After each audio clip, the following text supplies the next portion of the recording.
এবার তোমাকে শুনতেই হবে ছোট কর্তা, আমি কেন কাল রাতে যাই। দেখো কাল রাতে কি শ্যামা, আমার একটা কল আসছে, 1 মিনিট। হ্যালো। হ্যাঁ নিখিল বাবু, আমি মাম বলছিলাম। হ্যাঁ মাম বলুন। বলছিলাম একবার বাড়ি আসতে পারবেন না এক্ষুনি? এখন? হ্যাঁ খুব আর্জেন্ট। মার বর্দি ভাইও আছে, একটা জরুরি বিষয় নিয়ে আপনার সঙ্গে আলোচনা করার ছিল। ঠিক আছে, আমি তো একটু পরেই ফিরবো, তখন আলোচনা করে নেবো। প্লিজ প্লিজ নিখিল বাবু এক্ষুনি একবার আসুন না, আসলে আমরা সবাই আপনার জন্য অপেক্ষা করছি, প্লিজ একটু চেষ্টা করে দেখুন। ওকে।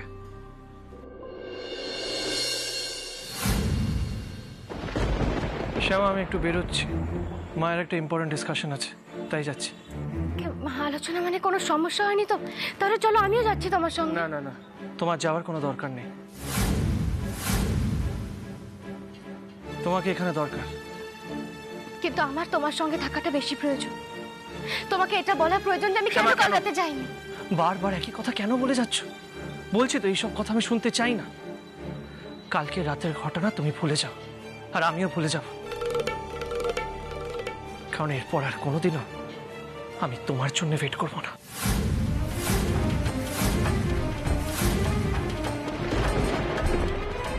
এই তোরা ক্যামেরাটা রেডি কর। ফাইন। আমার কথাটা তো শোনো ছোট কর্তা।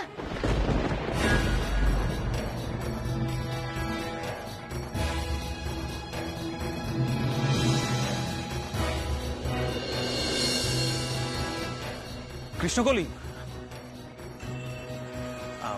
বলছিলাম যে এই এত বড় সমস্যাটার খুব সুন্দর সমাধান করেছেন আপনি, খুব খুব সুন্দর করে কন্ট্রোল করেছেন আপনি এটাকে। আমার বিষয়টা দারুণ ইন্টারেস্টিং লাগলো, আর সে কারণেই আপনার পারমিশন ছাড়া এটাকে আমি শ্যুট করে ফেলেছি। I am sorry for that, I am extremely sorry for that. বলছিলাম যে আপনি যদি কিছু মাইন্ড না করেন তাহলে আরও একটা কাজ করে দেবেন, মানে এই বিষয়টা নিয়ে একটা যদি বাইট দিয়ে দেন প্লিজ। Please please Krishnakoli.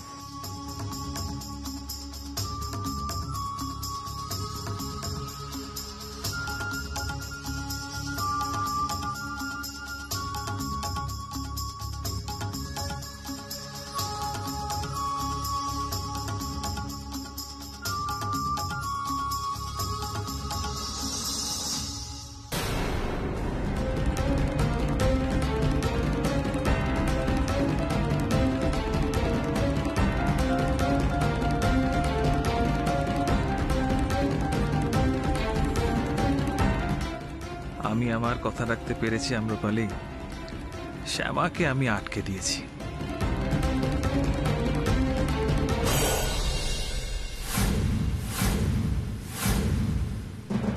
মনে হয় নিখিল একাই ফিরছে, আর রনি যা বললো এখনো যখন দুজনে কথা বলে উঠতে পারেনি, তখন এক্ষুনি আর পারবেও না, কারণ নিখিল এখানে আসছে। না না, বেশি রিস্ক নেওয়া যাবে না, বেশি সময় নিলে প্ল্যান ফেল করতে পারে। এখন কথা বলতে না পারুক, যে কোনো মুহূর্তে কথা বলতে পারে, তাই যা করার আমাকে দ্রুত করে ফেলতে হবে, পারলে পারলে আজই।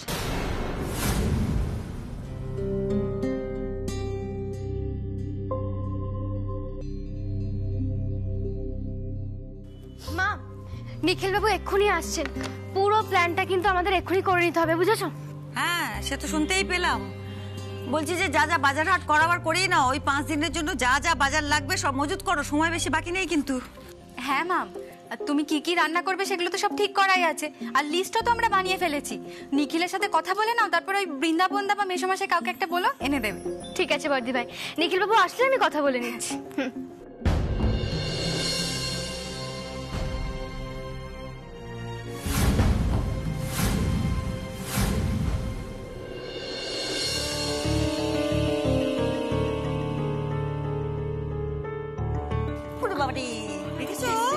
কি হয়েছে তোমার? তুমি নাকের ওপরে এরকম পাইচারি করতেই থাকবে। না না মা, বাসনা না আবার কি? নিখিল বাবুকে তো ফোন করেছো, সে তো আসবে, তাকে আসতে দাও, তারপরে কথা বলো।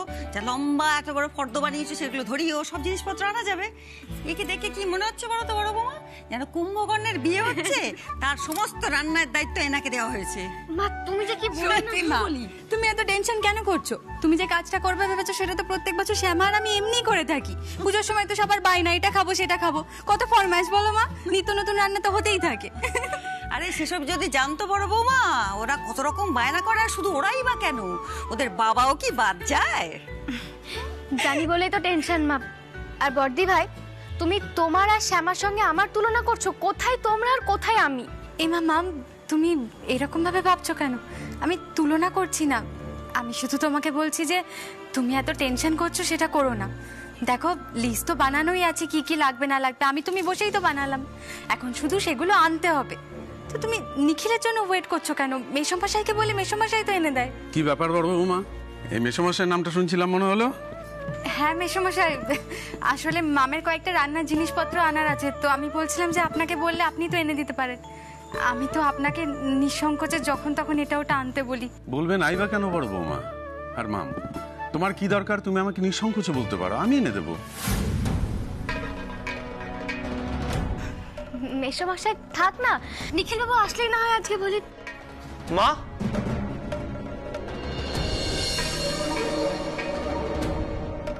মা কি হয়েছে? সব ঠিক আছে তো? মাম বললেন কিছু ইম্পর্টেন্ট আলোচনা আছে। কি হয়েছে? কোনো সমস্যা হয়েছে মেসমশাই? কি হয়েছে মা? সব ঠিক আছে তো? বিশ্বাসটা নে, দম নিয়ে নে, বা এত ব্যস্ত হওয়ার কিছু নেই। বলছি যে আমাদের কারোর কোনো সমস্যা হয়নি, আমরা সবাই ঠিক আছি, কিন্তু একজনের গভীর সমস্যা দেখা দিয়েছে, যে মানে ওই মাম। কিন্তু আরেকটা সমস্যা আমাদের হচ্ছে যে ও আবার নিখিল বাবু ছাড়া কাউ কিছু বলবেন না। তো নিখিল বাবু তো এসে গেছেন, আপনি একটু জিজ্ঞেস করুন ওনাকে কোনো সাহায্য করতে পারেন কিনা। মাম কি হয়েছে? ওখান থেকে ইচ্ছে করে আপনাকে টেনে এনেছি নিখিল বাবু, যাতে আপনার শ্যামার সঙ্গে আপনি কোনোভাবেই কথা বলতে না পারেন। মাম কি হলো? আপনি চুপ করে গেলেন কেন? কি হয়েছে বলুন। না আসলে আপনি তো আমাকে পুরোপুরি মণ্ডপে যেতে বারণ করে দিয়েছেন। হ্যাঁ, আর সেটার কারণ আপনি ভালোভাবেই জানেন। না না, আমার কিন্তু খারাপ লাগছে না, এই ব্যাপারে আমি কোনো কথাও বলছি না। আমি এটাই বলতে চাইছি, দেখুন বাড়ির সবাই তো বেশিরভাগ সময় মণ্ডপেই থাকবে, তাই আমি একা একা বাড়িতে বসে কি করব, তাই ভাবছিলাম। হ্যাঁ আমি বুঝতে পারছি, আপনি চাইলে আপনার বন্ধুদের সাথে বেরোতে পারেন। সে কি রে, মুন্নিকে ফেলে? মা প্লিজ, মামকে মুন্নির জন্য এনগেজ করাটা কি ঠিক হবে? মাম, আপনি চাইলে নিজের বন্ধুদের সাথে বেরোতে পারেন, আমাদের কোনো প্রবলেম নেই, ট্রাস্ট মি। আমার পুরো কথাটা না শুনেই কিন্তু আপনি আমাকে ভুল বুঝছেন। দেখুন অলরেডি আমি মা আর বর্দি ভাইয়ের কাছ থেকে পারমিশন নিয়ে নিয়েছি, মানে সপ্তমী থেকে দশমী পর্যন্ত বাড়িতে যত রান্না হবে সব রান্না আমি করব। আর হ্যাঁ, আমি কিন্তু বিভিন্ন ধরনের বই খুঁজে ইন্টারেস্টিং সব রান্না সিলেক্ট করে রেখেছি, সেগুলো করব। কি মা, ভালো হবে না বলো? আরে কি বলছো মাম, পুজোর 4 দিন রান্নার দায়িত্ব তুমি নেবে? আরে তাহলে তো 2-1টা কন্টিনেন্টাল ডিশও আমাদের পাতে জুটে যাবে, কি বল? হ্যাঁ এই শোনো, কোন আমেরিকান খাবারটা কোন দিন বানাবে আমাকে বলবে কিন্তু। হ্যাঁ, এমনিতে পুজোর সময় আমার শরীর বেশ ফিটই থাকে, সবকিছুই খাওয়া চলে, নো রেস্ট্রিকশন। কি বলো সুজাতা? একদম ঠিক বলেছো তো, নো রেস্ট্রিকশন। শুধু মাঝে মাঝে গাদা গাদা ওষুধ খেতে হয়, আর প্রতি মাসে ডাক্তার এসে একটু চেক আপ করে যায়, তাছাড়া আর কোনো রেস্ট্রিকশন তো নেই। আরে সে তো তোমরা আমার উপর জোর খাটাও বলে। বেশ করবো, এখনো তো জোরই খাটাবো। শোনো শোনো, ভালো করে কান খুলে শুনে রাখো, বাড়িতে বিদেশি স্বদেশি যে রান্নাই হোক না কেন, তোমার কপালে কিন্তু আমার হাতে সেই পাতলা টেলটেলে মাছের ঝোলি বরাদ্দ।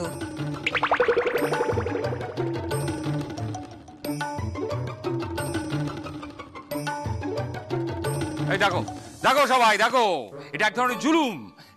এই অরুণ, এই নিখিল, তোরা বল না তোর মাকে, বোঝা না।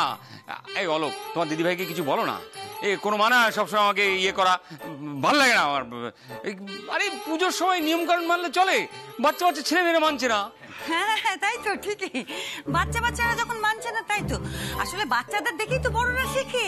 ওসব আমাদের সময় ছিল না, যে বড়দের দেখে দেখে বাচ্চারা শিখতো। এখন বাবাকে দেখো কি সুন্দর, বাচ্চাদের দেখে দেখে বলছে হই হুল্লোড় করবে, লাফাবে, তারপর বাড়ি এসে হাঁপাবে। ওহ, তোমার সঙ্গে কথায় পারা যাবে না। দেখো, এত নিষ্ঠুর হয়েও না সুজাতা। প্রত্যেক বছর তো তুমি বড় বৌমা ছোট বৌমা মিলে রান্না করো, তার স্বাদও মনে রাখার মতো ঠিকই, কিন্তু এবার তো মাম বলছে মাম রান্না করবে, অবভিয়াসলি অন্য কিছু হবে, একটা ডিফারেন্ট টেস্ট, তার স্বাদ নেবো না? হ্যাঁ, এত করে বলছো যখন, তখন নিশ্চয়ই টেস্ট করবে। তবে এইটুকুনি না, ওইটুকুনি চলবে না। 1 মিনিট।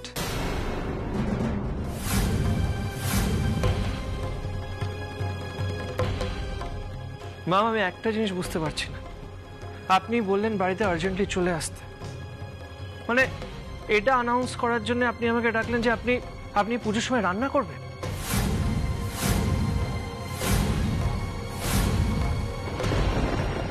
মানে আমি বুঝতে পারছি না হোয়াটস সো আর্জেন্ট অ্যাবাউট ইট। এই পুজোর সময় রান্না করার ইচ্ছে তো আপনি আমাকে আগেও বলেছেন।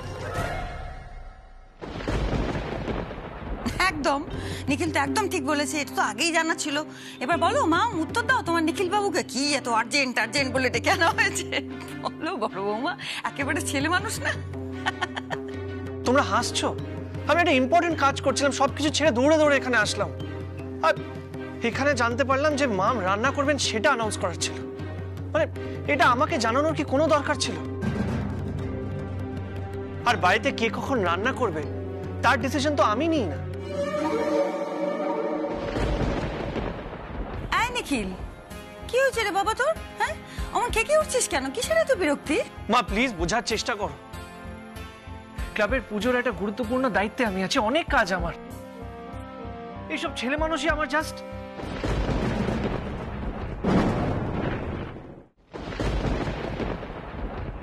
সরি নিখিল বাবু, আমি কিন্তু আপনাকে ডিস্টার্ব করতে চাইনি। আসলে কি বলুন তো, আমি যে রান্নাগুলো করব আর তার জন্য যে ইনগ্রিডিয়েন্টসগুলো লাগবে সেগুলো না লোকাল মার্কেটে পাওয়া যাবে না। তবে আমি জানি কোন মার্কেটে পাওয়া যায়, কিন্তু পার্টিকুলার কোন দোকানে যে পাওয়া যাবে সেটা ঠিক বলতে পারবো না। আর তাই বলছিলাম যদি আপনি যেতেন তাহলে আমার একটু হেল্প হয়ে যেত, কারণ আপনি তো সবকিছু চেনেন এখানকার, তাই না? প্লিজ নিখিল মাম প্লিজ, এটার জন্য আমার কোনো দরকার নেই। আপনি মেসোমশাইয়ের সাথে যেতে পারেন। মেসোমশাই, আপনি প্লিজ মামকে একটু নিয়ে যাবেন। হ্যাঁ হ্যাঁ, ঠিক আছে। মা আমি বেরোচ্ছি, ক্লাবে অনেক কাজ আছে। নিখিল বাবু প্লিজ, আমি কিন্তু আপনাকে ডিস্টার্ব করতে চাইনি। আসলে দেখুন, আর তো মাত্র কয়েকটা দিন, তারপর তো আমি এখান থেকে চলেই যাব। আর তারপর আপনাদের কাউকে কোনো দিনও আমি ডিস্টার্ব করতে আসবো। তাই ভাবলাম আপনারা যখন মণ্ডপ থেকে আনন্দ করে ফিরবেন, তখন না হয় খালি হাতে না বসে থেকে আপনাদের জন্য কিছু রান্না করে রাখলাম। জাস্ট এইটুকুই তো চাইছি, আর কিছু তো চাইছি না আপনার কাছে।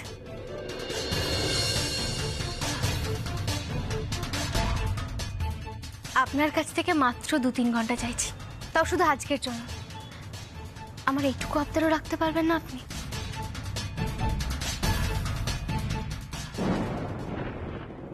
টেনশন করবেন না, আমি একদম বেশিক্ষণ সময় নেব না আপনার।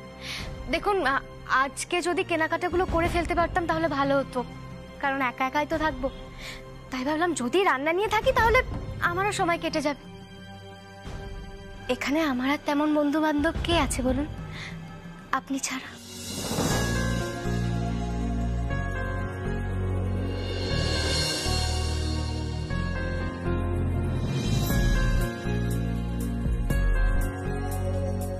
দেখুন, আপনি আর শ্যামা তো পাড়ার পুজো নিয়ে ব্যস্ত থাকবেন, বড়দি ভাইয়ের ছেলেরা আছে, বর আছে, তাদের নিয়ে ব্যস্ত থাকবে, আর ঘুরতেও তো যাবে।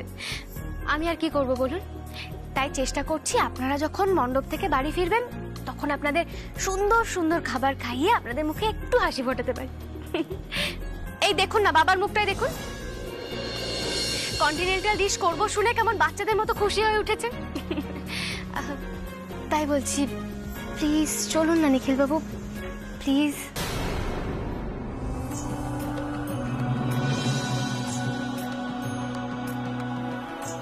প্লিজ নিখিল, প্লিজ রাজি হয়ে যাও, নয়তো আবার আমাকে অন্য পথ খুঁজতে হবে তোমাকে আটকানোর, আরো বেশি করে ডিস্টার্ব করতে হবে সবাইকে।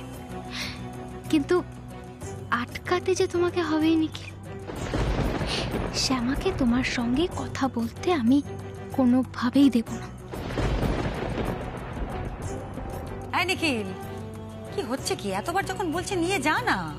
হ্যাঁ নিখিল, বেচারি এতবার করে বলছে, তুমি ক্লাবের কাজগুলো এসে করো না, নিয়ে যাও না ওকে। হ্যাঁ, কোনো অসুবিধা হবে না, ম্যাক্সিমাম বিকেলের মধ্যে তো ফিরে আসবি। আবার আমি হ্যাঁ জানা। আচ্ছা ঠিক আছে, আমি নিয়ে যাব।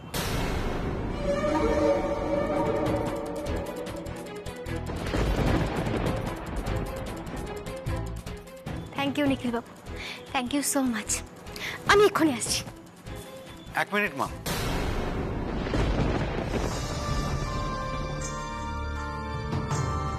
তোমাকে একটা কথা বলার ছিল, শুনে যাও।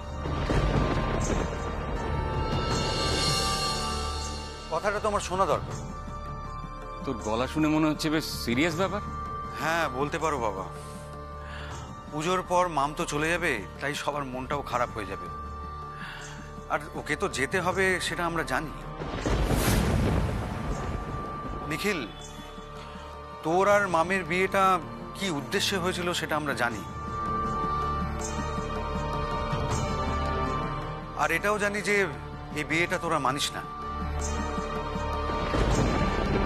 দেখ, আফটার অল বিয়েটা তো বিয়েই। মন্দিরে বিয়ে হোক, রেজিস্ট্রি নাই হোক, মা আমার নিখিল কিন্তু ম্যারেড, এটা নিয়ে কিন্তু আমরা কেউ আলোচনা করছি না। বড়দা ভাই প্লিজ, এইসব আলোচনা এখন করার কি কোনো দরকার আছে? দেখ, মাম আমাকে হেল্প করার জন্য বিয়ে করেছিলেন, এটা আমরা সবাই জানি। এটা আবার ডিসকাস কেন হচ্ছে? দেখ, সবই ঠিক আছে, কিন্তু তোরা তো বিয়েটা করেছিলি সামাজিকভাবে, আর সেটা তো সবাই জানে। আমি মনে করি পুরো ব্যাপারটা আইনিভাবে মিটলেই ভালো হয়। আমার তো মনে হয় তোদের ডিভোর্স পেপারে সাইন করলেই ভালো হয়।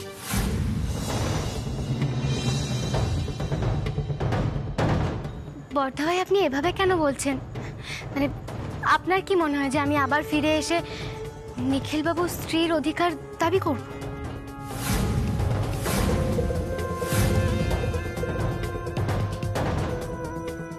ডিভোর্স পেপারে তো আমি কিছুতেই সাইন করব না, কারণ শ্যামা না, সারা জীবন আমি নিখিল চৌধুরীর বউ হয়ে থাকবো।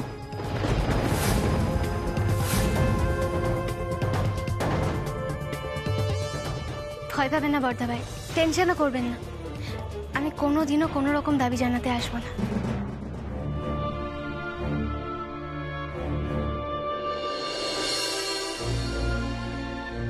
মুন্নির ওপর আমার একটু মায়া পড়ে গেছে ঠিকই, কিন্তু সময়ের সাথে সাথে সেটাও ঠিক কেটে যাবে। আর আমি চলে যাওয়ার পর মুন্নির দায়িত্ব শ্যামার ওপর থাকবে, তখন আমাকে আর টেনশন করার কোনো দরকারই হবে না। পুজোর আর কটা দিন, তারপর অনেক দূরে চলে যাব আমি, আর কোনোদিন আসবো না। কিন্তু মাম, এই নিয়ে তো আপনার সঙ্গে আমার কথা বলা হয়ে গেছে। হ্যাঁ, সবাইকে বলা হয়নি, আমি বলে দিচ্ছি। ডিভোর্স লয়ারের সাথে আমাদের কথা হয়ে গেছে, উনি পেপারস বানাচ্ছেন আর আমরা দুজনেই সাইন করব মিউচুয়ালি। সেটা সবাইকে প্লিজ বলুন। দেখুন নিখিলবাবু, আমি আপনি দুজনেই ভালো করে জানি যে আমাদের এই বিয়েটা মিথ্যে। তাছাড়া এখানে যারা আছেন তারা সকলেই জানেন। তাই বলছিলাম কি, আপনারা আমাকে নিঃসন্দেহে বিশ্বাস করতে পারেন, আমি কখনো কিচ্ছু চাইতে আসবো না।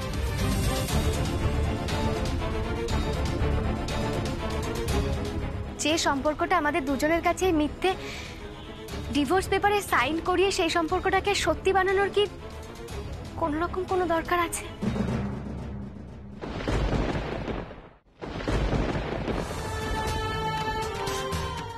কাল রাতের ঘটনাটা ছোট কর থেকে না বলা অবধি আমার মনটা কিছুতেই স্থির হবে না। কি করবো বলো তো কৃষ্ণ, যতবার বলতে যাচ্ছি কোনো না কোনো কারণে আর বলাই হয়ে উঠছে না। কিন্তু বাড়ি ফিরে আগে আমাকে ছোট কর্তার সঙ্গে আলাদা করে এই বিষয়টা নিয়ে কথা বলতেই হবে। কিন্তু তখন ছোট কর্তা কি একটা বলছিল যে আমি নাকি কাল রাতে কার সাথে একটা ফোনে কথা বলছিলাম। ছোট কর্তার হঠাৎ করে এরকম মনে হওয়ার কারণটা কি? না না, আমি তো কিছুই বুঝতে পারছি না। বাড়ি ফিরে আগে ছোট কর্তার সঙ্গে কথা বলবো, তারপর যা হবে দেখা যাবে।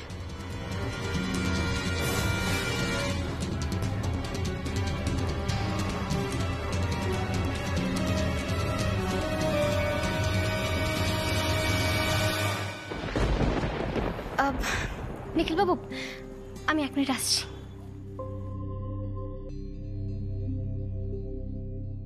এই বেচারা যখন চাইছে না তখন ডিভোর্সের কথাটা তুলিস না, দরকার নেই সাইন টাইন করানোর। বাবা, এটা প্র্যাকটিক্যাল সলিউশন না, ফিউচার প্রবলেমস হতে পারে, ট্রাই টু আন্ডারস্ট্যান্ড। আমিও সেটাই ভেবে বলছি আর কি। ঠিক বলেছিস বর্দা ভাই, মাম তো নিজেই রাজি ছিলেন, সাডেনলি মাইন্ড কেন চেঞ্জ করলেন সেটাই বুঝতে পারছি না। বাট এনিওয়েজ, মামের হয়তো এখন ডিভোর্সের প্রয়োজন নেই, কিন্তু আমার প্রয়োজন আছে।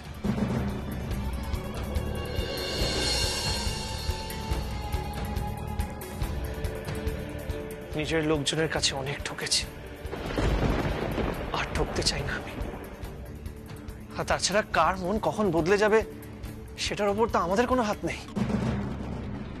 আর যেটা নিয়ে পরে প্রবলেম হতে পারে সেটা সলিউশন তো এখনই হওয়া দরকার। হ্যাঁ নিখিল, তুই বোধহয় ঠিকই বলছিস। হ্যাঁ মা, দেখো মাম যাওয়ার আগে ডিভোর্স হবে কি পরে সেটা আমি জানি না, কিন্তু ডিভোর্স হবেই।